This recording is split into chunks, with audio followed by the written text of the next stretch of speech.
ইতিহাস কিভাবে সৃষ্টি করতে হয় দেখিয়ে দিলেন ইসলামী আন্দোলন বাংলাদেশ। আগামীকাল তাদের এই মহাসমাবেশের জন্য যেই স্টেজ তারা তৈরি করেছে, এরকম স্টেজ ইতিপূর্বে এই সরোয়ার্দী উদ্যানে কেউ তৈরি করে দেখাতে পারেনি। এখানে লাগানো হচ্ছে এলইডি স্ক্রিন। এরকম স্টেজ আপনারা দেখছেন যে সাদা এবং লাল। আমার কাছে মনে হচ্ছে যেন জুলাই গণ অভ্যুত্থান ছাত্ররা যে শহীদ হয়েছে, সেই শহীদের রক্তের সাথে স্মৃতি রেখেই যেন এই স্টেজ তারা তৈরি করতেছে। বিশাল এই স্পেস নিয়ে তারা এই স্টেজ তৈরি করতেছে। এখানে সাংবাদিকরা থাকবেন। ইতিমধ্যে আমরা দেখছি যে ৬৪ জেলায় থেকে তারা লোকজন ছুটে আসতেছে। আগামীকাল এখানে এক নতুন ইতিহাস সৃষ্টি হবে, সেটি কিন্তু বোঝাই যাচ্ছে।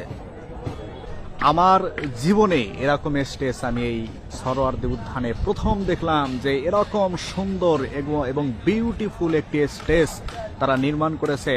এখানেই আগামীকাল ইতিহাস সৃষ্টি হবে। এখানে কত লক্ষ লোক হবে সেটি কিন্তু এখনই বলা যাচ্ছে না।